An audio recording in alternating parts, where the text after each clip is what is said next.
A broken violinist, Anya was forced to play her soul at a dark auction, about to be sold to a ruthless loan shark. Then a man with eyes like obsidian entered, his silent power freezing the room. He wasn't just a stranger, he was the city's most feared Mafia boss, and he didn't just buy her music. He bought her. Now she's trapped in his opulent world, wondering if his obsession is her salvation or her ultimate demise. The silence in Anya's Brooklyn apartment wasn't peaceful. It was a heavy shroud, muffling the faint city hum outside into a distant, mocking echo. Every ticking second of the old wall clock hammered against her nerves, a stark reminder of the relentless march of time and the debt that tightened its icy grip around her throat. The scent of stale coffee grounds mingled with the faint, comforting aroma of rosin from her violin, a familiar, poignant perfume that was both a balm and a constant ache. She sat on the edge of her chipped kitchen table, her fingers tracing the intricate, worn carvings on the dark wood of her grandmother's antique violin. It wasn't just an instrument. It was a relic, a living memory of sun-drenched afternoons in a sunnier country, of laughter and music that felt like a lifetime ago. The smooth cool would offer a fleeting solace against the frantic beat of her own heart. Each curve, each subtle imperfection, spoke of generations of love, talent, and a heritage now teetering on the brink of being lost forever. Her own hands, usually so agile and graceful across the strings, trembled imperceptibly.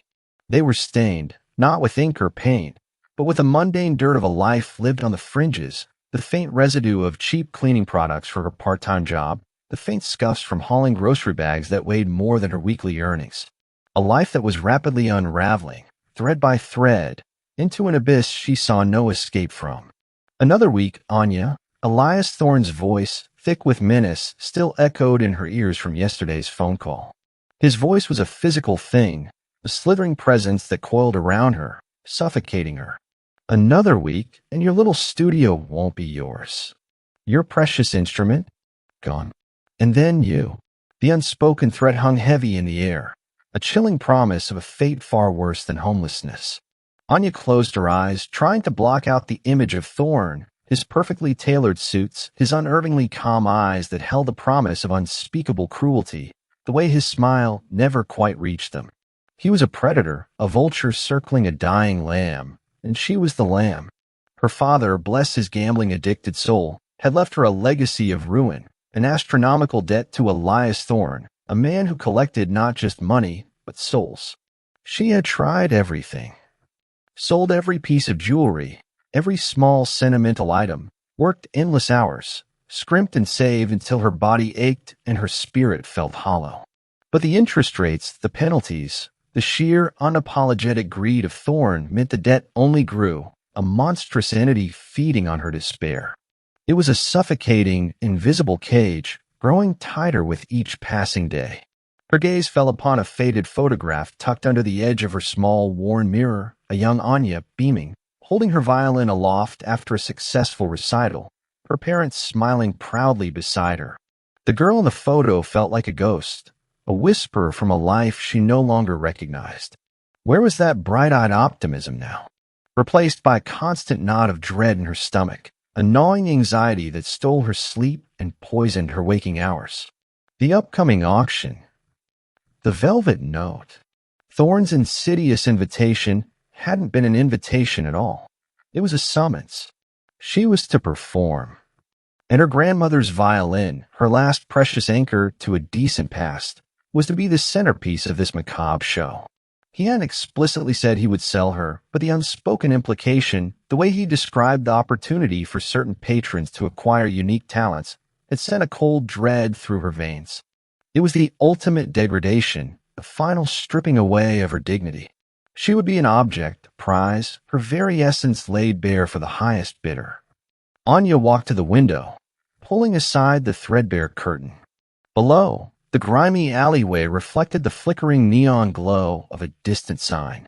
Rain began to fall, a soft, relentless drizzle, mirroring the slow, insistent drip of her own tears. Each droplet on the grimy glass blurred the already bleak cityscape, transforming it into a watercolor of desolation. She could feel the chill seeping through the old window pane, a coldness that seemed to have permeated her very bones. What if she ran? The thought was a fleeting, desperate spark. But where? Thorn had eyes everywhere, tentacles reaching into every corner of the city, possibly beyond. He thrived on fear, and her fear was his greatest currency. Running would only confirm his power, sealing her fate even faster. Her hand instinctively went to her throat, a soft, involuntary gesture. Her pulse throbbed beneath her fingertips, a frantic drumbeat against the silence. Humiliation, despair, a primal fear, they were all warring within her, threatening to consume what little fight she had left. But beneath it all, a fragile, desperate flicker of defiance remained, a whisper that refused to be silenced, even as the abyss yawned wide. She had to go to the velvet note. She had to face Thorn. But what would await her in that gilded cage, beyond the velvet ropes and the hushed promises of a terrifying exchange? Anya could only imagine, and the images that flashed in her mind were enough to curdle her blood. As the rain continued to fall, a single devastating truth settled in her heart. Tonight, she would not just lose her violin, she might lose herself. And there was nothing, absolutely nothing, she could do to stop it. The curtain was about to rise on her final tragic performance. The air in the private, velvet-lined chamber of the Velvet Note was a cloying cocktail of expensive cigar smoke, aged whiskey, and the suppressed anticipation of illicit dealings. Anya felt it cling to her skin, seep into her simple black dress, and settle in her lungs like a toxic haze. The room itself was a paradox, opulent, with its deep crimson drapes, polished mahogany, and soft amber lighting, yet it hummed with a palpable sense of danger, a gilded cage for the city's wolves. Each face in the gathered circle of men was a mask of cold appraisal, their eyes passing over her with a casual indifference one reserved for an object on display. Humiliation, hot and prickly, crept up her neck, staining her cheeks. She felt utterly exposed, a stark, fragile silhouette against the backdrop of their dark world. Elias Thorne, standing beside her on the small, elevated stage, reveled in her discomfort. His smile was thin, a mere parting of his lips that never quite reached the icy depths of his eyes. He introduced her with a theatrical flourish, his voice a smooth, oily purr that grated on her nerves. "Gentlemen, tonight we have a truly unique offering.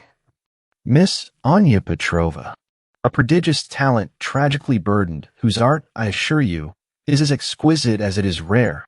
He paused, letting his gaze linger on her grandmother's violin, then back to her, a possessive gleam in his eyes. "And now we begin the opportunity to acquire not just the instrument, but the spirit that breathes life into its strings." His words hung in the air, a thinly veiled promise of a transaction far more sinister than a mere musical acquisition.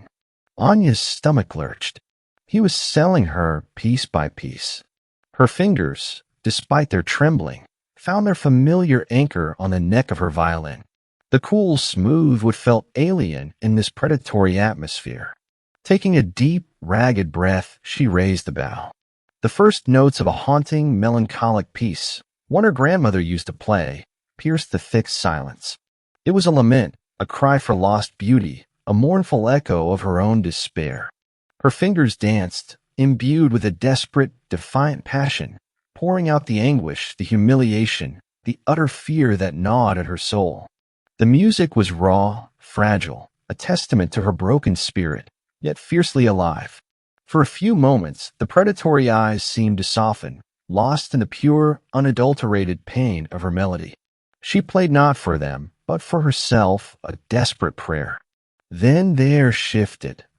It wasn't a sound, but a palpable change in the room's energy, a sudden, almost magnetic pull. Anya's bow faltered, a single discordant note jarring the perfect sorrow of her music. Every head, including Thorne's, instinctively turned towards the entrance. A man stood framed in the doorway, a silhouette of formidable power against the muted light beyond. Dante Volkov. He was a force of nature, radiating an authority that silenced whispers and straightened backs without a single command. Impeccably dressed in a dark suit that seemed to absorb the ambient light, he moved with a deliberate, almost languid grace, Yet every line of his imposing physique spoke of coiled strength and lethal efficiency. His face was a chiseled mask, harsh angles and shadows, crowned by dark, unsettling eyes that seemed to hold ancient secrets. He didn't look like he belonged to this world. He looked like he owned it. As he slowly advanced, his gaze swept across the room, dismissing the other men with casual disdain. Then his eyes landed on Anya, and they stopped. The intensity of that stare was a physical blow, stripping away her already fragile composure. It wasn't a leer or a lustful glance. It was something far more profound, an unnerving, almost predatory focus that seemed to dissect her, to see past her tattered dignity, past her fear, directly into the core of her soul. She felt utterly naked under that gaze, a tremor running through her. It was a gaze that held recognition, a silent acknowledgement of her desperation, but also something else, something dangerous, possessive, and utterly magnetic. He didn't speak. He simply raised one hand, a single decisive gesture that brought Thorne's auctioneer mid-sentence to a stuttering halt. The room fell into an expectant, terrified silence, broken only by the frantic drumming of Anya's heart. Dante Volkov then moved towards Thorne, his steps measured and deliberate. He stopped just shy of the small stage, his dark eyes never leaving Anya's. "The violin," he said, his voice a low rumble, textured like rough silk, yet carrying an unmistakable edge of command. "And her." Thorne, despite his practiced composure, stiffened. "Mr. Volkov," he began, a strained smile on his face, "Anya's performance is just beginning. There's a process." Dante cut him off, his eyes still fixed on Anya, as if Thorne were an inconvenient insect buzzing between them. "I don't follow processes, Thorne. I set them." He turned his head slightly, and a man in a perfectly tailored suit stepped forward, placing a sleek, black briefcase onto Thorne's ornate auction table with a soft thud. The sound resonated in the hushed room. With a flick of his wrist, the briefcase sprang open, revealing stacks of pristine $100 bills, meticulously bundled, an overwhelming, almost obscene display of liquid wealth. "That," Dante stated, his voice now colder, sharper, "is for the violin." He finally shifted his gaze to Thorne, and a flicker of something truly lethal passed through his dark eyes. "And for her, that's where the real negotiation begins." Thorne's face, usually so composed, contorted with a mixture of shock and incandescent fury.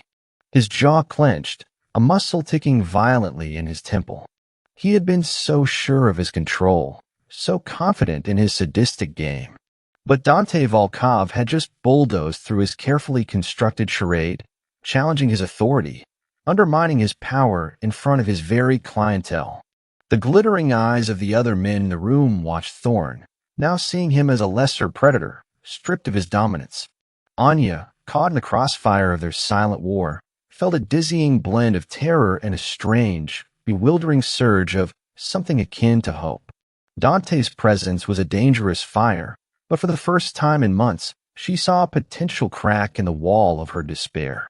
She was still trapped, but perhaps, just perhaps, she had found a new, terrifyingly powerful captor. A captor who, for some inexplicable reason, had bought her violin, and with it, perhaps a fleeting moment of respite from the abyss. Thorne, his voice a low, strangled growl, finally spoke, his eyes blazing. "You cannot simply." Dante merely raised an eyebrow, a silent, chilling challenge. "Watch me." His gaze returned to Anya, sharp and possessive. She shivered, not from cold, but from the electric current that now arced between them. What new cage had she just been thrust into? And was this powerful, dangerous man truly a savior, or simply a different kind of monster? The music of her fate, she realized, had just taken an unforeseen, terrifying turn. The air in the velvet note thickened, not just with cigar smoke, but with the electric current of two apex predators circling each other. Elias Thorne's face, usually a mask of smug control, was now a canvas of incandescent fury, his eyes darting between Dante Volkov's unwavering stare and the open briefcase spilling its crisp green promise. The silence was absolute, broken only by Anya's ragged breathing and the frantic hammering of her own heart. She gripped her violin, the wood warm against her clammy palm, a fragile shield against the storm brewing around her. Dante finally broke the silence, his voice a low, gravelly whisper that nonetheless commanded absolute attention. The violin stays with her. His gaze, sharp and possessive, speared Anya, making her flinch. It is her instrument. She will play it. For me. He didn't ask. He declared. It was an implicit assertion of ownership, not just over the instrument, but over the artist herself. Anya felt a fresh wave of humiliation, a bitter understanding that she was merely a pawn being exchanged, her agency a forgotten concept. Thorn, his voice tight with barely suppressed rage, managed a sneer. And the debt, Volkov? You intend to absorb all of Miss Petrova's existing obligations. His tone dripped with venom, a challenge daring Dante to take on a burden he clearly underestimated. Dante's eyes, cold as glaciers, finally met Thorn's. The debt to you will be settled. Every last cent. He paused, letting the weight of his words sink in. But it will be settled on my terms. Not yours. Consider her under new management. The finality in his voice was absolute, a chilling decree that left no room for argument. Thorn, though simmering, wisely held his tongue, his fury battling with the stark reality of Dante's overwhelming power. This was a battle he could not win, at least not here, not now. Anya watched, a strange, terrifying awe battling with her innate resistance. She was free from Thorn, yes, but now inextricably bound to this man whose gaze felt like a brand. As the room began to disperse, Dante dismissed her with a curt nod. You may leave. For now. The implied, but not forever, hung in there. Anya, feeling like a puppet whose strings had merely been transferred to a different master, stumbled out of the opulent back room, the velvet heavy around her like a cage closing. The cool, damp night air of Manhattan hit her like shock, bringing with it the metallic tang of rain and exhaust fumes, a welcome assault on her senses after the suffocating atmosphere inside. She walked, not truly knowing where she was going, her mind a whirlwind of fear and a bewildering, dangerous gratitude. Dante Volkov, a Mafia boss. He had saved her from Thorn. Yes, but what did he want in return? His eyes, she remembered, had held an intensity that bordered on obsession. She was wary, intensely so. She had run from one possessive man only to land in the orbit of another, far more powerful one. The thought settled in her gut like a cold, hard stone. For the next few days, Anya tried to reclaim a semblance of her old life. She attempted to teach her few remaining violin students, her hands still shaking slightly, her mind plagued by the memory of Dante's intense gaze. She walked her usual routes, tried to buy groceries, but gnawing sense of unease never left her. Every shadow seemed to lengthen, every unexpected sound made her jump. It was a suffocating anxiety that she knew too well. Then, Thorn's retaliation began. It wasn't subtle. One evening, after her last student had left, the door to her small studio burst open. Two hulking figures, smelling of stale cigarettes and cheap cologne, filled the doorway. They didn't touch her, but their presence alone was a violation. Their eyes, cold and menacing, raked over her, then over her violin case, propped innocently in the corner. Thorn sends his regards, little bird. One rasp, his voice rough as sandpaper. He says you can't hide forever. And Volkov won't protect what isn't truly his. They left, but the message was clear, etched into the very fabric of her fear. Anya spent the night huddled in her apartment, the locks double-bolted, the windows sealed. But fear, she realized, seeped through walls. The next morning, she woke to the sound of shattered glass. Her living room window, her only source of natural light, was a jagged maw, gaping onto the alleyway. A brick lay amidst the shards. Wrapped in a note, a single crimson T. Thorn wasn't just threatening. He was violating her last sanctuary. The brutal disregard for her space, the cold invasion of her privacy, sent shivers down her spine. The smell of cold, damp air now mixed with the bitter scent of her own terror. She tried to reach out for help. Her meager savings were gone.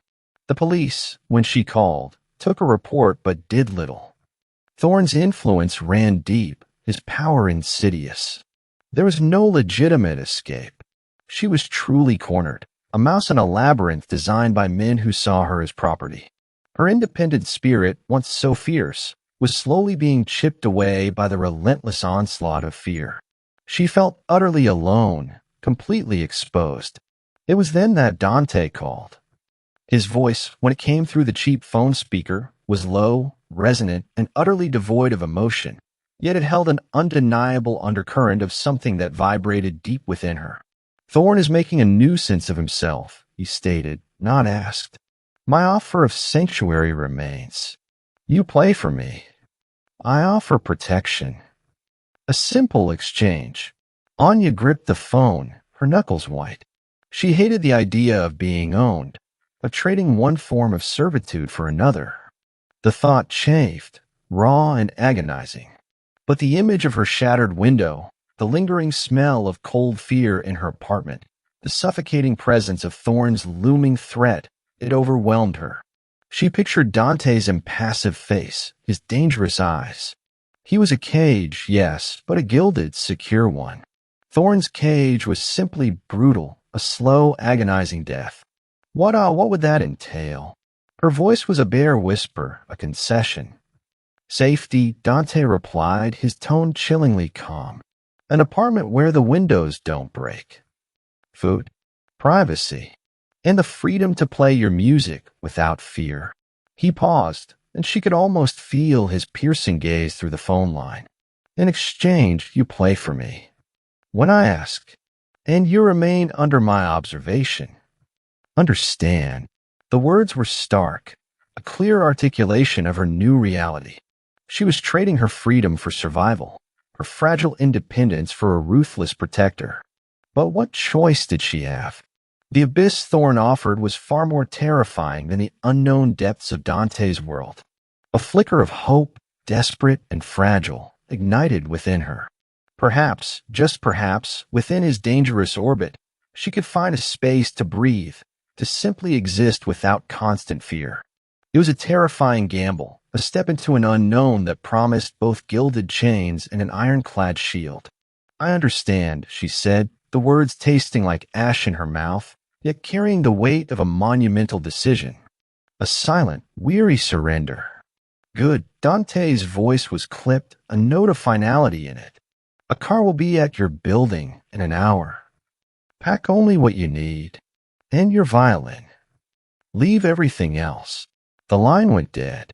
Anya stared at her reflection in the cracked mirror, seeing not herself, but a stranger, a woman caught between two warring worlds, about to step into the most dangerous one of all. She had made her choice. Now she had to live with it. She looked at her violin, then back at the shattered window. The cold promise of Dante's world, a world where the windows didn't break, beckoned. But she knew, deep in her bones, that she was stepping from one kind of trap into another, trading outright terror for a cage of velvet and steel. The question was, could she survive the lion's den? And what would she become once inside? The Bentley's plush leather seats, a stark contrast to the worn fabric of her old apartment sofa, cradled Anya as it glided through the city's arteries. She pressed her forehead against the cool, tinted window, watching the familiar landscape blur into a distant memory. Every block they traveled felt like another layer of her old life peeling away, replaced by an unnerving, opulent unknown. The car was silent, save for the hushed hum of the engine, and the bodyguard in the front seat, a silent, unyielding presence, offered no comfort. He was just another extension of Dante Volkov's vast, intimidating reach. They arrived at an estate that loomed like a fortress carved from dark stone and gleaming glass, nestled on a secluded cliff overlooking the churning waters of the Hudson. It was a structure that spoke of ancient power and ruthless modernity. Guards, stern-faced and disciplined, stood at attention, their eyes sweeping the perimeter with practiced ease. The air here was different, cleaner, sharper, yet heavy with an invisible weight of authority. It smelled of polished wood, expensive cigars, and a faint metallic tang she couldn't quite place, perhaps the scent of power itself. Inside, the grandeur was almost suffocating. Marble floors stretched into vast, echoing halls, adorned with dark, imposing artwork and subtle, yet undeniable, symbols of wealth. It was beautiful, undeniably so, but it felt less like a home and more like a perfectly designed, supremely secure cage. Anya felt a prickle of unease. Here she was truly at Dante Volkov's mercy, a fragile moth drawn into a dangerous, captivating flame. Her new quarters were immense, a suite overlooking the restless river. A vast bed with silken sheets, a private lounge, and to her surprise, a dedicated music room. It was soundproofed, meticulously arranged, with a comfortable chair and a stand for her violin. Her eyes widened, a fragile sense of wonder piercing through her apprehension. He had thought of her music. He had provided a sanctuary for her art, even as he held her life captive. This unexpected kindness, a stark contrast to his ruthless demeanor, was both unsettling and strangely poignant. Days melted into a routine dictated by the subtle rhythm of the estate. Anya spent hours in her music room, her violin weeping and soaring, a desperate attempt to find solace and a sense of self in this gilded prison. She observed Dante from a distance, at meals, during the brief, formal interactions he afforded her. He was a man of few words, his commands crisp and unquestioned. His men moved with a silent, disciplined efficiency that spoke volumes about his control. He was always working, his gaze often fixed on documents, his phone an extension of his powerful reach. He was a force relentless and precise, and she felt like a tiny, insignificant cog in his massive, dangerous machine. Her initial fear of him, raw and visceral, slowly began to morph into something more complex, a guarded curiosity. She found herself watching him, trying to decipher the unreadable depths in his dark eyes, to understand the mind behind the ruthless power. There was a quiet intensity to him, an almost brutal elegance in his movements that was both terrifying and undeniably magnetic. One evening, as she practiced a particularly intricate piece, the door to her music room, usually closed, swung open just a fraction. She saw him standing there, framed in the soft hallway light, leaning against the doorframe, his arms crossed over his chest. He wasn't moving, wasn't speaking, just listening. His silhouette was formidable, his presence a heavy weight in the room, yet he made no demand, offered no critique. He simply absorbed the music, his dark eyes fixed on her, unblinking. Anya's fingers faltered for a moment, a wave of self-consciousness washing over her. To play for him felt like bearing her soul to a wolf. But then a strange defiance rose within her. This was her voice, her truth. She would not be silenced. She closed her eyes and played, pouring all her fear, all her longing, all her nascent hope into the melody.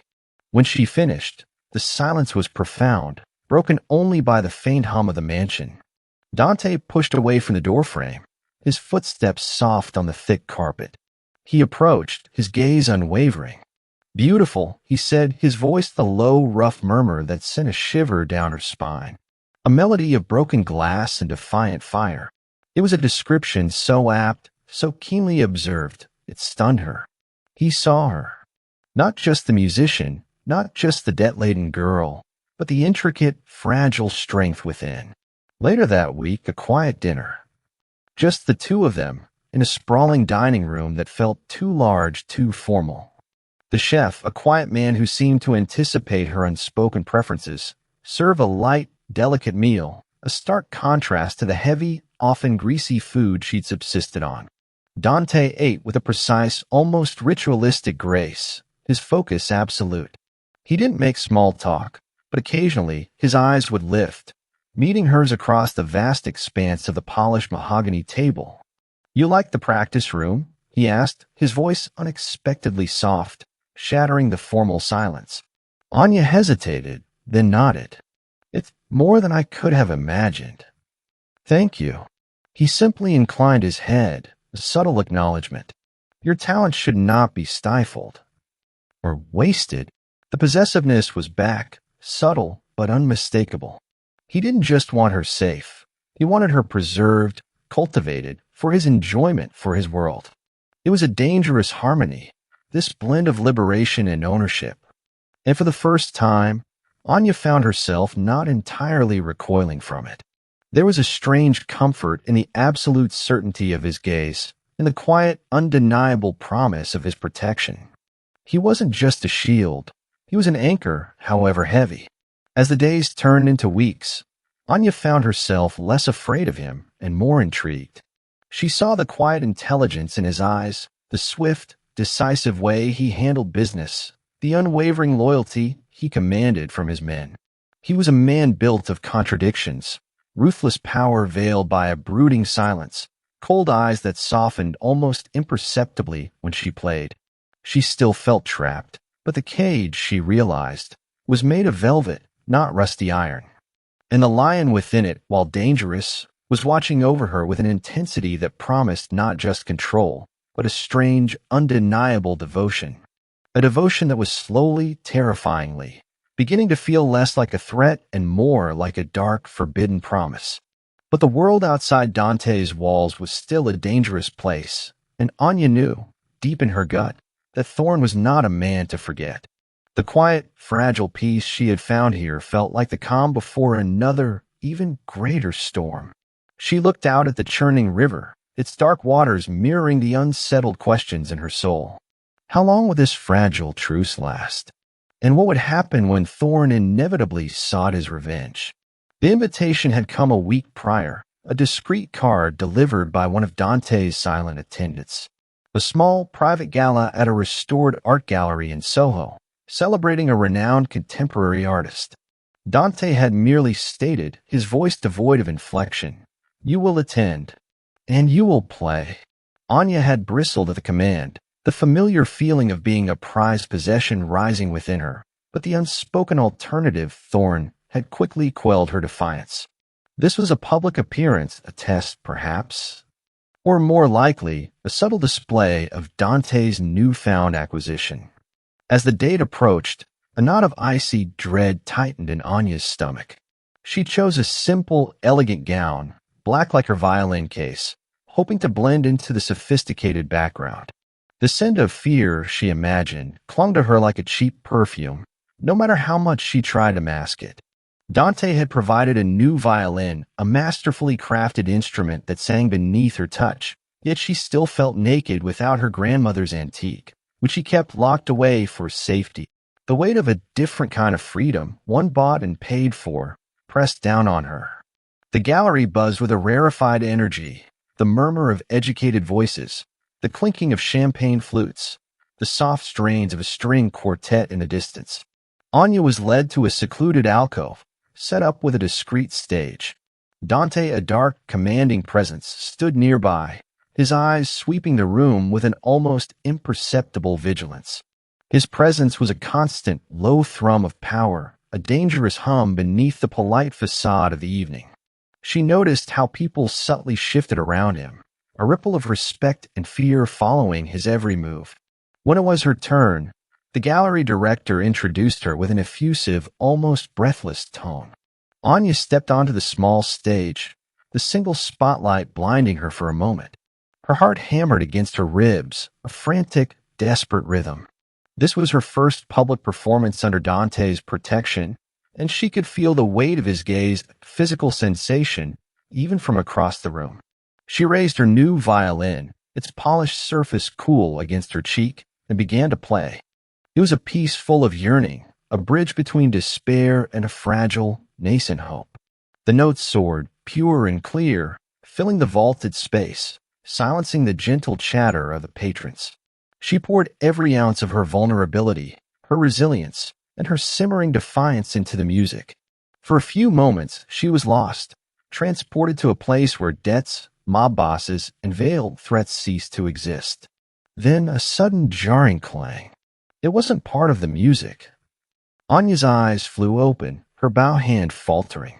At the edge of the room, near one of the marble statues, a champagne bottle lay, shattered on the floor, its golden liquid spreading like a stain. Standing over it were two men, burly and rough, utterly out of place in their ill-fitting suits. Their eyes, hard and cold, were fixed on her. Thorne's men. A gasp rippled through the elegant crowd. The gallery director rushed forward, aghast, but the men merely smirked, their presence a palpable violation. Elias Thorne sends his regards, little bird. One of them sneered, his voice cutting through the suddenly fragile silence. He says he misses your performances. And he doesn't forget his property. He took a menacing step forward, his gaze raking over Anya with a crude possessiveness that made her skin crawl. Fear, cold and sharp, seized Anya. Her blood ran cold, her hands clammy around the violin. The carefully constructed illusion of safety within Dante's walls shattered, leaving her exposed once more. This was it. Thorne was here, striking back, reminding her who truly owned her. A renewed sense of humiliation washed over her, heavier than before. But before the thug could take another step, a subtle shift occurred. It wasn't loud or dramatic. Dante Volkov, who had been observing from a distance, hadn't moved an inch. Yet, the air around him had sharpened, growing taut with an almost imperceptible tension. His gaze, a physical force, locked onto the two intruders. He didn't bark an order, didn't raise his voice. He merely inclined his head, a minuscule gesture. Immediately, two of his men, who had been blending seamlessly into the background as innocuous guests, moved. They were like shadows made flesh, swift and utterly silent. In less than a heartbeat, they were on either side of Thorne's thugs.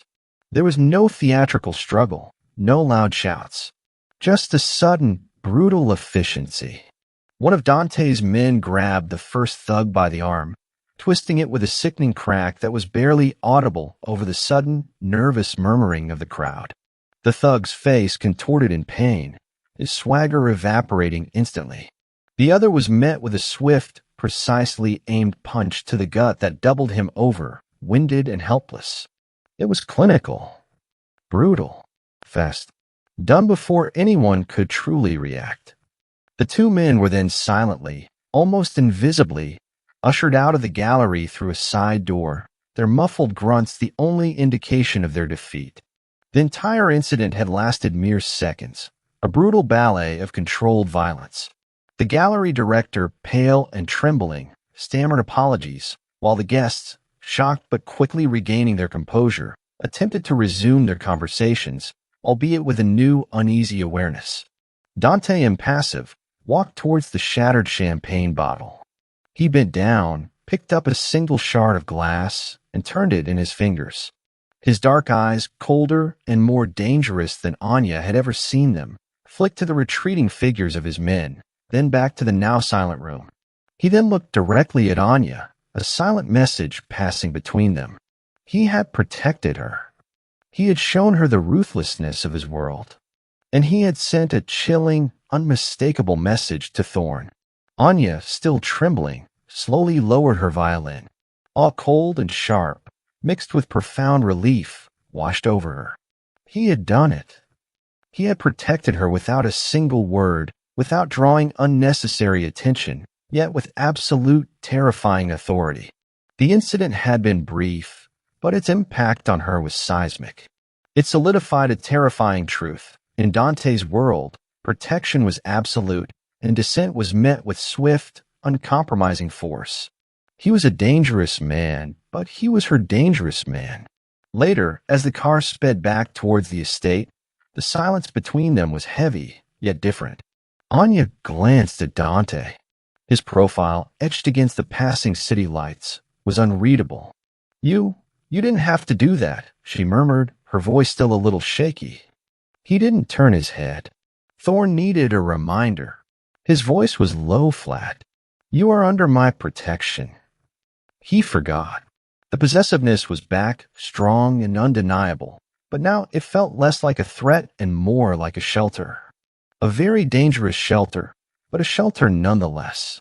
Anya looked out at the city, a sense of foreboding settling in her heart, even as relief washed over her. Thorne wouldn't give up. This was merely the first shot fired in a war she was now irrevocably a part of. But witnessing Dante's power, his chilling efficiency, had undeniably shifted something within her. She was terrified, yes, but also strangely dependent. And perhaps a tiny, dangerous part of her was beginning to trust the cold, hard promise in his obsidian eyes. She knew with chilling certainty that her reliance on him had just deepened, binding her further into his dangerous, compelling world. What would this unbreakable bond demand of her next? The taste of fear still lingered on Anya's tongue, metallic and bitter, even days after the incident at the gallery. Thorne's audacious move, so public, so brazen, had ripped open the fragile illusion of safety she had begun to weave around herself within Dante's imposing estate. She understood now with chilling clarity that the velvet cage, however luxurious, was still very much a target. The quiet hum of the mansion, once a source of comfort, now resonated with a subtle undercurrent of tension. Every shadow seemed deeper, every distant sound a potential precursor to another threat. Yet, paradoxically, the shared experience of that danger had forged a new, unspoken connection between her and Dante. He hadn't changed his routine, hadn't offered overt reassurances, but his presence felt different, stronger, more definitive. She found herself seeking him out, her gaze gravitating towards him during their quiet, formal dinners, finding an odd comfort in the unyielding strength etched in his profile. He was a dangerous man, a force of nature, but he was her force point one late evening. The silence of her music room was punctuated by the haunting melody of a Chopin nocturne. Anya played, her fingers dancing across the strings, each note a tear shed, a sigh breathed, a dream lost. The music was a canvas for her soul, expressing the terror, the lingering humiliation, and the profound, weary exhaustion that had settled deep in her bones. She closed her eyes, letting the vibrations of the violin consume her, blurring the edges of her gilded prison. She missed her old life, ached for the simplicity, for the days when her greatest concern was a perfectly executed arpeggio, not a mobster's vendetta. The memory of her father, charming but broken, reckless with his promises and his cards, brought a fresh wave of grief and resentment. He had meant well, she knew, in his own flawed way, but his love had been a poisoned chalice, leaving her with this crushing legacy of debt and fear. She finished the piece, the final note hanging in the air, a suspended breath. The room was utterly silent. Then a soft knock, barely audible. Anya's eyes flew open. Dante stood in the doorway, just as he had before, but this time his gaze held a different quality. Less appraisal, more contemplation. He held a glass of amber liquid, its contents swirling gently. "You play the sadness well," he murmured, his voice a low thrum that sent a strange warmth through her veins.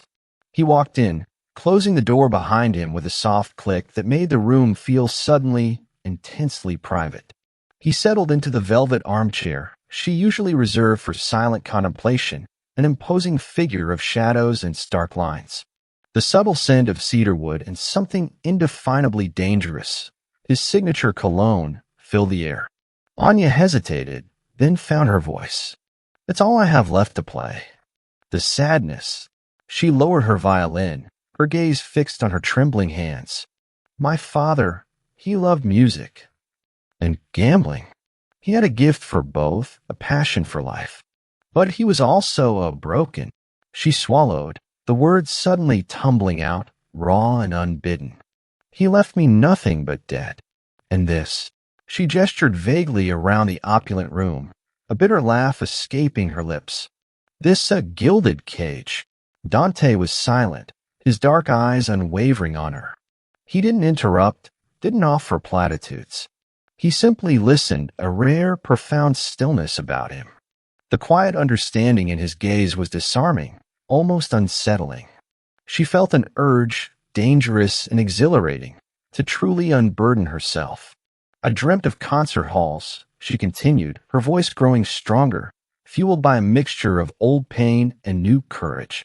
"Of standing on stage, sharing my music, not being displayed, not being a bargaining chip." Her voice cracked on the last words. "Thorne stole that from me. He reveled in stripping away my dignity, making me feel like a commodity. And now I'm here. Still a commodity, I suppose." just a more expensive one. She lifted her gaze, meeting his, defiance warring with vulnerability. Do you understand that, Mr. Volkov? What it feels like to lose everything, not by your own hand, but by someone else's recklessness. Dante slowly raised his glass to his lips, taking a long, measured sip. The ice clinked softly, a lonely sound in the cavernous room. His eyes, usually so guarded, held a deep, ancient sorrow, a shadow of pain Anya hadn't expected. I understand what it is to have your future dictated by another's choices, he said, his voice surprisingly soft, almost a whisper. To be forced into a role not of your own making. To lose what you loved because of circumstances beyond your control. He paused, then stared into the amber liquid in his glass, his expression darkening. My father, he was not a man of sentiment. He built his empire on blood and fear. He saw weakness as a disease. He believed emotions were a liability. Anya watched him, mesmerized, sensing she was on the precipice of something profoundly personal, a crack in his impenetrable facade. The air around them thrummed with a new, potent intimacy. I watched him lose everything he claimed to value, not to enemies, but to his own rigid cruelty, to his refusal to bend, to trust, to truly connect.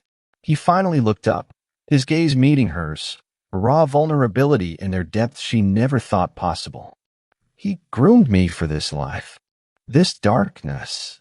He left me with an empire, yes, but also a warning, a deep-seated knowledge of what happens when control becomes obsession, when you lose sight of the humanity beneath the power. His voice was low, raspy, as if the words were tearing themselves from a place he rarely allowed access. I swore I would not repeat his mistakes. I would not lose what I valued. I would not allow weakness to be my undoing. Anya felt a profound empathy bloom in her chest. He wasn't just a monster. He was a man shaped by monsters, striving in his own dangerous way to be different. His fierce protectiveness, his guarded nature, they weren't just the trappings of a mafia boss. They were the scars of a past trauma, the armor forged in a crucible of unforgiving power. She saw the heavy burden of his crown, the isolating weight of his responsibilities. So you built a different kind of cage, she whispered, her voice barely audible. To protect what you value. To control what you can't bear to lose. A flicker of something akin to surprise crossed his face, quickly replaced by a profound understanding. Yes, he admitted, his gaze intense, a cage of my own making. But one, I hope, that offers sanctuary, not just imprisonment. He reached out, his large, powerful hand slowly, deliberately, covering hers where it rested on the arm of her chair. His touch was firm, warm, and unexpectedly gentle, sending a jolt of pure electricity through her. The lingering touch was a silent promise, a shared secret spoken without words.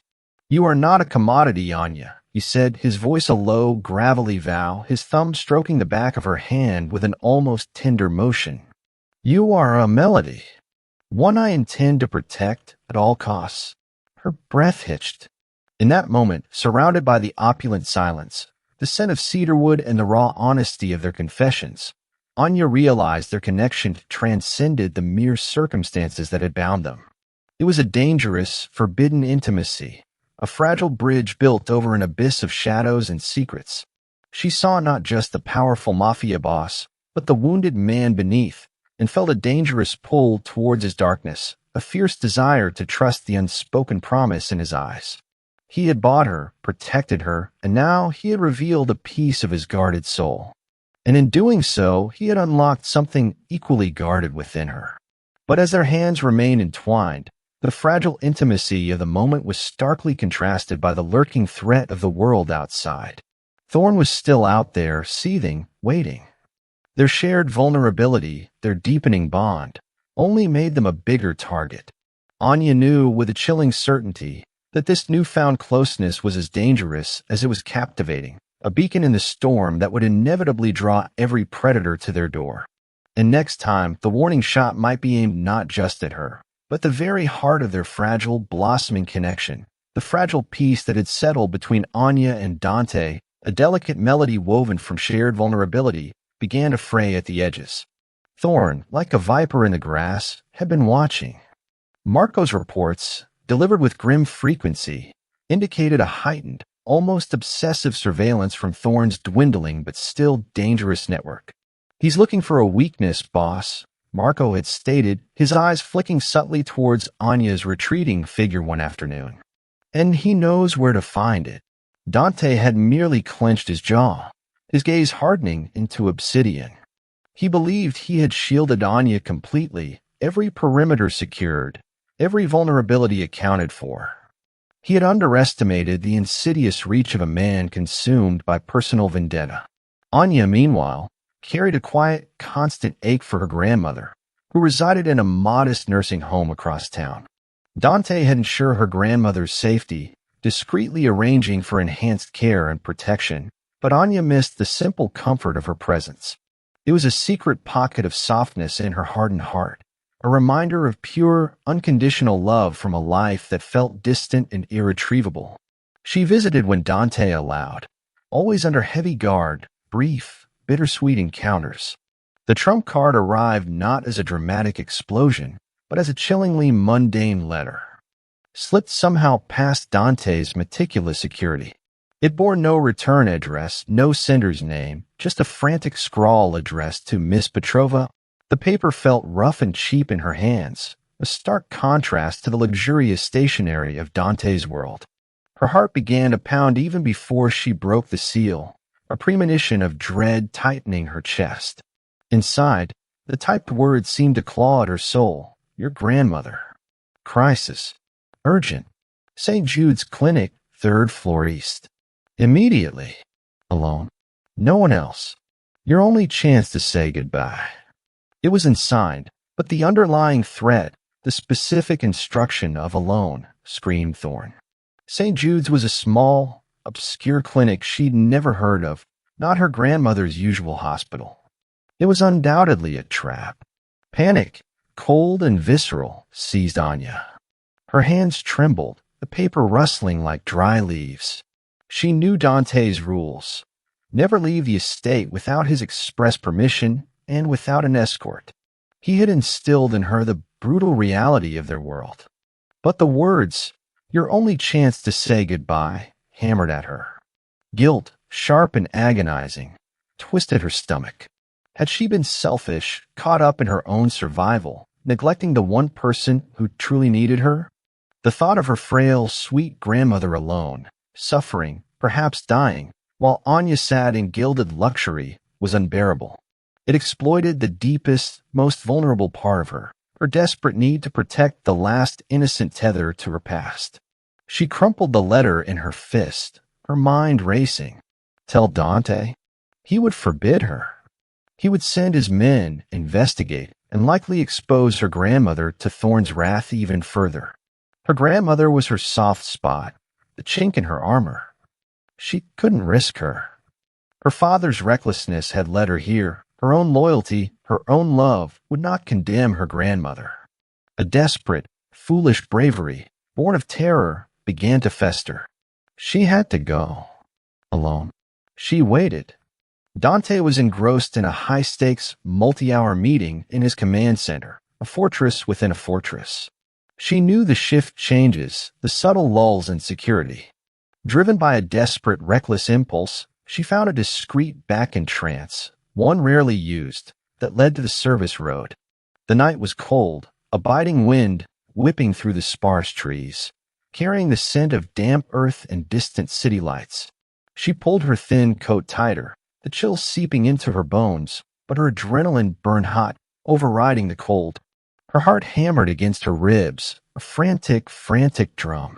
Stepping out, the gate guard, a young, unfamiliar face she'd never seen before, was distracted, speaking into his earpiece, his back to her.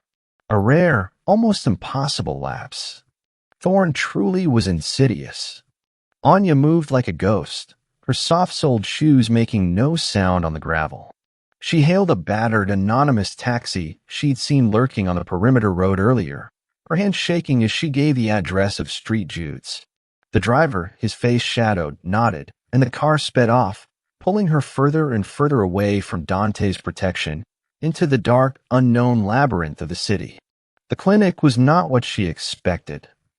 A dilapidated, forgotten building on a desolate industrial street, its windows dark, its sign faded and peeling. A wave of ice-cold dread washed over her. It wasn't a clinic. It was a trap. Her gut screamed, a primal instinct for survival roaring to life. Too late. As the taxi pulled away, its taillights vanishing into the misty night, two dark figures emerged from the shadows of the building. Their faces were obscured by ski masks. Rough hands seized her, one clamping over her mouth, muffling her desperate gasp, the other twisting her arm behind her back with brutal force. Her violin case, which she'd clung to like a lifeline, was wrenched from her grasp, crashing to the pavement with a sickening crack. The sudden, violent invasion, the smell of stale cigarette smoke and cheap leather, was overwhelming. Terror, pure and unadulterated, choked her. She struggled, kicking and twisting, but their grip was iron. A cloth, reeking of a sickly sweet chemical, was pressed against her face. Her vision blurred, the world tilting, spinning into an abyss of darkness. Her last thought, a silent, desperate plea, was for Dante. Back at the Marino estate, Dante Volkov concluded his meeting. He felt a faint, unsettling tremor, a prickle of unease that he couldn't quite place. His instincts, honed over decades of navigating betrayal and danger, were rarely wrong. He called for Marco. "Where is Anya?" Marco, usually unflappable, looked visibly shaken. "Boss, she's gone. The North Gate guard, a new recruit, he said he saw a taxi. No record of it." He was distracted. The words hit Dante like a physical blow. Gone. His carefully constructed security breached. His meticulous control shattered. Dante's face, usually a mask of stoicism, contorted with a raw, primal fury. Distracted, he roared, his voice low and dangerous, vibrating with barely contained violence. "Find that guard. Find that taxi. Find her." Then his phone buzzed. An unknown number. He answered, his hand clenched so tight around the device that the plastic creaked. Thorne's voice, smug and dripping with malicious pleasure, filled the line. "Looking for your little nightingale, Volkov? Such a shame. She seemed so eager to fly away. Perhaps she simply prefers freedom, or perhaps my company. She's quite comfortable here, actually. Almost like old times. Some women, they just can't resist a familiar touch, can they?" The words were a poison blade, twisting in Dante's gut. Eager to fly away? A familiar touch? Thorne was implying Anya had left willingly, perhaps even betrayed him. The possibility, however remote, was a devastating blow. His fierce protectiveness, his rare vulnerability shared, their deepening bond. Had it all been a lie? A tool for Thorne? No. He refused to believe it. But the seed of doubt, planted by Thorne's cunning words, festered, mingling with a crushing guilt and a cold, brutal rage. He looked at the empty spaces in a mansion, the sudden profound silence where her music should have been. The woman he had fought to save, the delicate melody he had sworn to protect, was gone. And whether by betrayal or by force, he had failed. The black moment descended, heavy and suffocating, wrapping him in a shroud of fury, heartbreak, and a searing, relentless need for vengeance. Thorne had crossed a line, a sacred boundary, and Dante Volkov would burn his world to the ground to get her back. The hunt had begun. The silence that followed Thorne's taunting call was not empty. It was a void screaming with Dante Volkov's unleashed fury. The meticulously polished veneer of control shattered, revealing the raw, primal beast beneath. His eyes, usually pools of dark, calculating intelligence, now blazed with a chilling, murderous intent. "Thorne," he growled, the name a curse ripped from his throat. "He thinks he can play games with what's mine?" The implication of betrayal, Thorne's insidious whispers, only fueled the inferno. He would burn the city to ashes to find her. Marco, pale but resolute, stood ready. "Boss." Every asset, every contact, every rat in every corner of this city, Dante commanded, his voice a low, dangerous rumble that promised utter annihilation. I want eyes on every warehouse, every abandoned building, every known Thorn Associates hideout. Shake every tree. Turn over every stone. Find her. Now. The command center erupted into a controlled chaos. Phones rang. Keyboards clacked. Maps projected onto giant screens pulsed with data. Dante moved like a phantom through his empire, a whirlwind of deadly efficiency, his mind a steel trap, processing information at lightning speed. His men, loyal to the bone, understood the unspoken imperative. Anya was not just a woman. She was a symbol of their boss's heart, and Thorn's transgression was an unforgivable affront. Hours blurred into an agonizing eternity. Anya's abduction had triggered a seismic shift in the city's underworld. Dante's men tearing through Thorn's meager defenses, leaving a trail of broken teeth and shattered illusions. Finally, a breakthrough. A terrified informant, dragged from his hole, whimpered the location, an abandoned, dilapidated textile factory on the forgotten edges of the Bronx, a place Thorn once used for illicit manufacturing. Dante's jaw tightened. He knew it. He felt it. Her fragile presence, a beacon in the darkness, pulling him. Armored convoy. Full force. Dante barked, grabbing a suppressed Sig Sauer from his desk, checking the clip with ruthless precision. He donned a dark, tactical jacket, its weight of familiar comfort. No mercy. No prisoners. Not tonight. Anya woke to the stench of rust, mildew, and fear. Her head throbbed, a dull ache behind her eyes. Her wrists were bound tightly to a cold metal chair, the rough rope chafing her skin. The warehouse was vast, cavernous, bathed in the sickly yellow glow of a single, flickering bulb hanging precariously from the ceiling. Shadows danced like hungry spirits on the grimy walls. Thorn. He was here. He emerged from the deeper shadows, a cruel smile playing on his lips. Awake, little nightingale. His voice was a mocking purr. Did you truly think your Mafia boss could protect you from me? He thought he owned you. But you see, some property simply has a way of returning to its rightful owner. He circled her, his eyes raking over her bound form, a possessive glint that turned her stomach. You belong to me, Anya. Always have. And now Volkov will watch you pay the ultimate price for his arrogance. Terror, cold and absolute, gripped Anya, but beneath it a tiny, defiant spark ignited.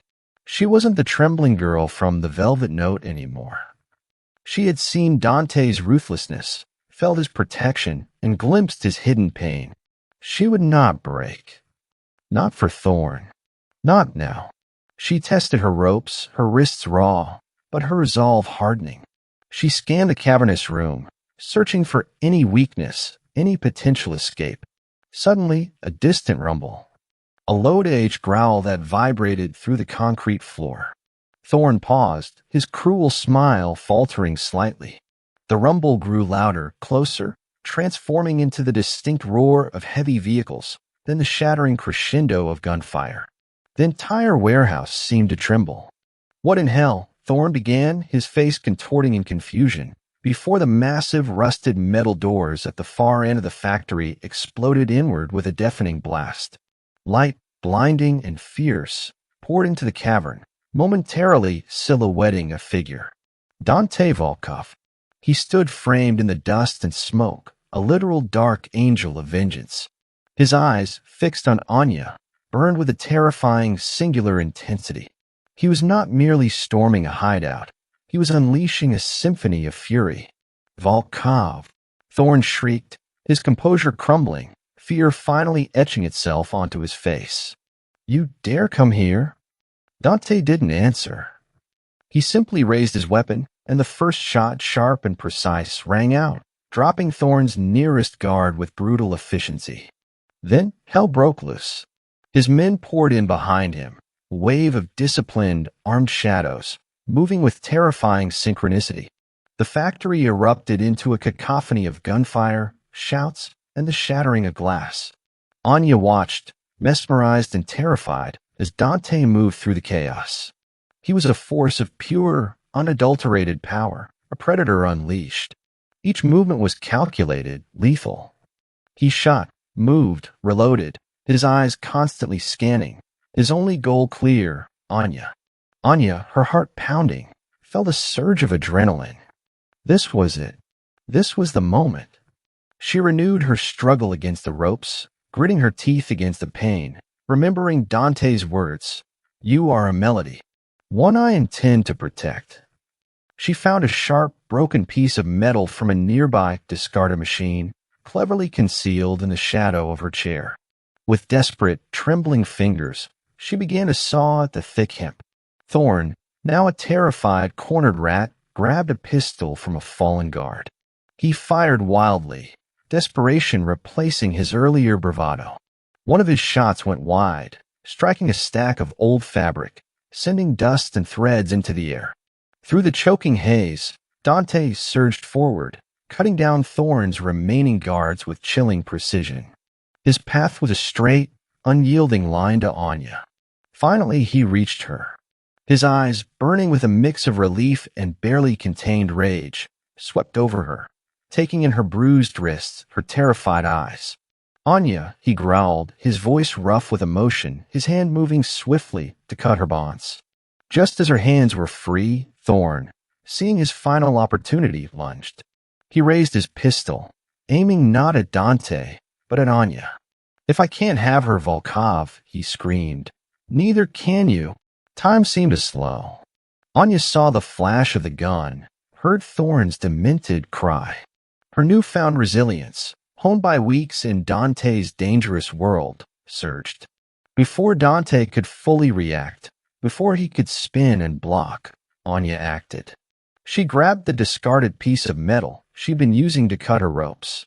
With a guttural scream, a primal defiance she didn't know she possessed, she hurled it. The jagged shard, propelled by pure, desperate instinct, struck Thorn squarely in the shoulder, disrupting his aim. His shot went wide, burying itself in the metal beam behind Anya. Dante, his face a mask of pure, murderous rage, then moved. He didn't fire. He launched himself at Thorn, a dark, unstoppable blur. His fist connected with Thorn's jaw with a sickening crack that echoed through the ringing silence of the factory. Thorn staggered back, his gun clattering to the floor. Dante grabbed him by the collar, slamming him against a grimy pillar, his eyes blazing with a fury that promised agonizing retribution. "You lay your hands on what's mine?" Dante's voice was a low, terrifying snarl, devoid of humanity. "You dare to touch her?" Each word was punctuated by a brutal punch, a ruthless, methodical beatdown that left Thorn a bloodied, whimpering mess. It wasn't just violence. It was a savage, definitive statement of ownership, a visceral declaration that Anya was untouchable, sacred.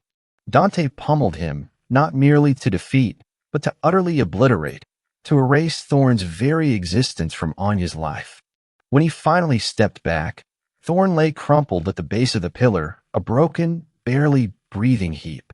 His face was a mask of unrecognizable gore, his eyes wide with a terror Anya had never seen in them before. Dante stood over him, breathing heavily, his chest heaving, his powerful frame radiating raw, untamed fury. He didn't even spare Thorn another glance. He turned, his gaze sweeping over the chaos of the factory, over his men securing the perimeter, before finally, irrevocably, landing on Anya. His eyes, though still burning with the aftermath of his rage, softened almost imperceptibly as they met hers. Anya, breathless, her body trembling with adrenaline and fear, felt a profound, overwhelming sense of relief wash over her. He had come. He had saved her.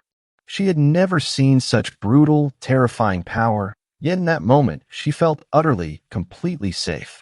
He walked towards her, his powerful hands reaching out, not to grasp, but to cup her face, his thumbs gently brushing away the tears she hadn't realized were streaming down her cheeks. "Mine," he growled, his voice a possessive rumble, raw with triumph and a terrifying tenderness. "Always." The word resonated in her soul, not as a command, but as a vow. He pulled her into his arms, holding her tightly against his powerful chest, her cheek pressed against the rough fabric of his tactical jacket, the scent of gunpowder and his unique, dangerous cologne filling her senses. She had been rescued, not by a knight in shining armor, but by a dark maestro of chaos, who had just orchestrated a symphony of fury to reclaim what he fiercely believed was his. And in his arms, amidst the wreckage of a brutal war, Anya finally knew, with a certainty that transcended all fear, that she was truly home. Home. His possession. And she wouldn't have it any other way. The chaotic symphony of fury slowly subsided, replaced by the grim, methodical efficiency of Dante's men securing the factory. The air still hung heavy with a metallic tang of gunpowder and the lingering scent of fear. Anya, held tight against Dante's powerful chest, could feel the rapid, powerful beat of his heart against her ear, a raw, visceral testament to his living presence. Her own body, however, felt like shattered glass, trembling uncontrollably, the adrenaline rush slowly receding, leaving behind a profound, aching exhaustion. She buried her face in his shoulder, inhaling the unique, dangerous scent of him, gunpowder, cedar, and something undeniably primal. It was the smell of her salvation. Dante's arms were iron bands around her, his grip possessive, almost desperate. He didn't speak, but the raw intensity of his hold, the gentle press of his lips against her hair, spoke volumes. He lifted her effortlessly into his arms, carrying her through the wreckage. Anya saw the crumpled, unmoving form of Elias Thorne at the base of the pillar, a dark, grotesque stain on the concrete.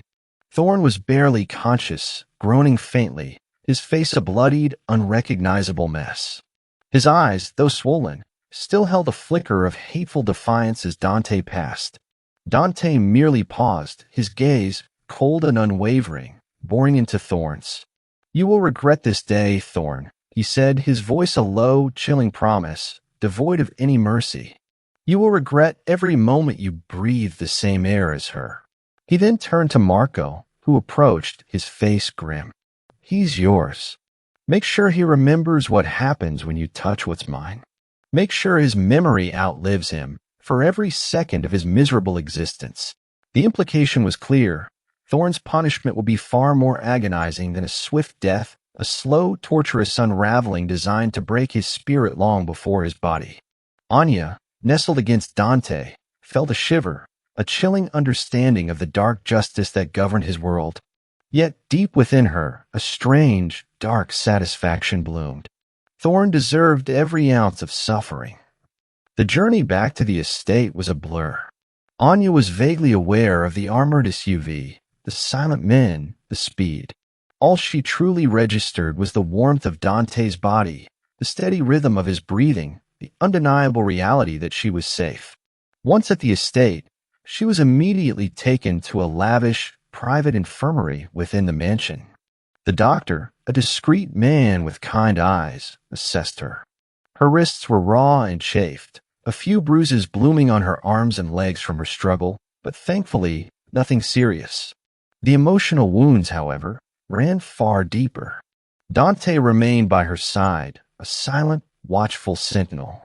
When the doctor left, he gently took her hands, his thumbs tracing the raw marks on her wrists. His touch was exquisite tenderness, a stark contrast to the brutal force he had unleashed just hours before. The dichotomy was unsettling, yet profoundly captivating. "Does it hurt?" he asked, his voice rough, thick with an emotion she couldn't quite decipher. Guilt, perhaps, or a possessive sorrow. Anya shook her head, tears finally blurring her vision. "It's nothing." The physical pain was a distant echo compared to the terror that still clawed at her. I thought I would never see you again." He met her gaze, his dark eyes filled with a raw, almost desperate tenderness she had rarely seen. "You are mine, Anya," he repeated, his voice a low, fierce vow. "No one takes what is mine. No one." He leaned down, his lips brushing hers in a soft, chaste kiss, a promise of unbroken possession. "I failed you. I allowed him to reach you. It will not happen again." The self-reproach in his tone was stark, revealing a vulnerable edge she found both startling and deeply moving. Over the next few days, Dante meticulously set about eradicating every last vestige of Thorn's threat. Marco delivered reports, cold and precise, about Thorn's network being systematically dismantled. Contracts were nullified, his assets seized, his remaining men scattered or dealt with. The legal implications, Dante explained with chilling calm, would ensure Thorn would not only rot in a prison of his own making, but lose everything he ever held dear. The price of peace, Anya realized, was absolute and often brutal. She saw the dark underbelly of Dante's world in full force, the calculated ruthlessness, the unyielding power, the cold, efficient justice. It was terrifying, yet within the context of what Thorn had done, it felt necessary. She watched Dante from afar, witnessing his meetings, his commands, his unwavering focus on consolidating his power, ensuring no one could ever threaten their fragile sanctuary again. He wasn't just a protector. He was a force of nature, reshaping the world around them to ensure her safety. One afternoon, as she sat sketching by the window, a rare moment of quiet contemplation, Dante entered her room. He carried a small, velvet-covered box. He placed it in her lap. "For you," he said, his voice softer than usual. Inside, nestled on satin, was her grandmother's antique violin. It had been meticulously restored, every crack repaired, every scratch polished away. It gleamed, more beautiful than she remembered, a testament to care and devotion. Her breath hitched. He had protected it. He had reclaimed it. "I thought I had lost it forever," she whispered, her fingers tracing the familiar curves. Dante sat beside her on the sofa, his large frame radiating a possessive calm. "You will lose nothing that truly belongs to you, Anya. Not while I breathe." He looked at her, his gaze intense, unwavering. "The contracts are nullified. Your father's debt is settled. You are free of Thorn. Truly free." Anya looked at him, at the dangerous, powerful man who had orchestrated such brutal justice, yet cradled her grandmother's violin with such tenderness. She saw the paradox, the blend of darkness and fierce devotion that was Dante Volkov. She had witnessed his darkest side, his ruthless vengeance, and she accepted it. Because that ruthlessness had bought her peace. It had bought their peace. "Thank you," she said, the words inadequate for the depth of her gratitude. You brought me back." He reached out, his hand gently cupping her jaw, his thumb stroking her cheek. "I brought back what was always mine to protect." His eyes, dark and profound, held a depth of emotion she had never thought possible from him. In his gaze, Anya saw not just ownership, but a fierce, possessive love, a profound understanding that transcended their perilous circumstances. She knew then, with unwavering certainty, that she belonged to him, body and soul. And in the dangerous, beautiful chaos of his world, she had found not just safety, but a home forged in fire, protected by steel, and bound by a love as dark and intense as the man who commanded it. The price of this peace was high, bought with blood and power, but for Anya, looking into Dante's unwavering eyes, it was a price she was willing to pay. And more a year. A full measured year had passed since the night the textile factory had become a symphony of Dante's fury and Anya's defiant strength. The stench of rust and gunpowder had long faded, replaced by the clean, crisp scent of the Hudson River that flowed ceaselessly past the Marino estate. Anya now moved through the grand halls, no longer a hesitant guest, but a woman utterly at home, her footsteps confident on the gleaming marble, her presence a vibrant, living melody in a world once cloaked in shadows. The fear, a constant companion for so long, had receded to a faint, almost theoretical echo. It hadn't vanished entirely. A part of her would always carry the memory of Thorn's cruel gaze, of desperate struggles. But now it was a scar, not an open wound, a testament to battles fought and won, rather than a harbinger of doom. She thrived.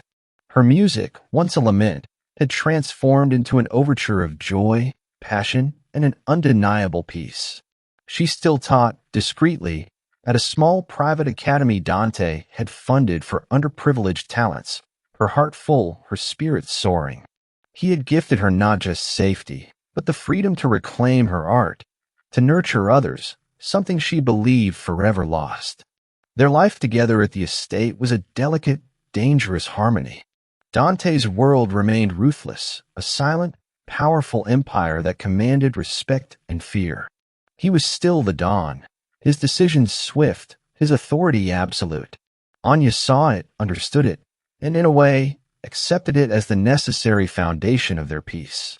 But within the walls of their sanctuary, he was hers, and she irrevocably was his.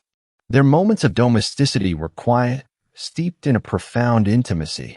Mornings began with coffee on the private balcony overlooking the river, Dante's large hand often finding hers, his thumb tracing soft patterns on her skin as they watched the city awaken.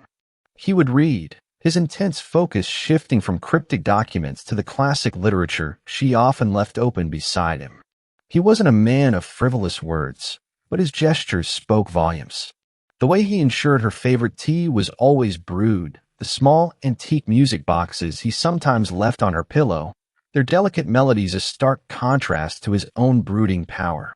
He had learned her rhythms, her unspoken needs, anticipating them with a devotion that both thrilled and humbled her. One evening, as twilight painted the sky in hues of deep violet and molten gold, Anya found Dante in his study, a room usually reserved for grim business. He stood by the massive window, a glass of bourbon in hand, his gaze distant, lost in the city lights. The cedarwood scent of him filled the air, anchoring her. She walked to him, her fingers gently touching the expensive fabric of his suit jacket. He turned, his dark eyes, usually so guarded, softening as they met hers. "Anya," he murmured, the sound of her name on his lips a caress. "You're quiet tonight," she whispered, leaning into him, her head resting against his chest. She could hear the steady, powerful rhythm of his heart, a rhythm that was now inextricably linked to her own. He exhaled slowly, his arm wrapping around her, pulling her closer possessively, yet with such profound tenderness it stole her breath. "Just reflecting." He paused, his voice rough with an emotion he rarely displayed. "I spent my life building this empire, Anya. For power, for control, for survival. I never imagined a place for anything else." He tightened his grip, his gaze searching hers, raw and vulnerable. "You broke through that. You brought a light, and a purpose beyond mere survival." Anya looked up at him, her heart overflowing with a love so deep it ached. "And you brought me safety," she replied, her voice thick with emotion. "You gave me back my music, my life." He cupped her face in his hands, his thumbs stroking her cheekbones. His eyes, dark and fathomless, held a burning intensity that spoke of an unbreakable, eternal claim. "You are more than safety, Anya. More than light. You are my forever overture."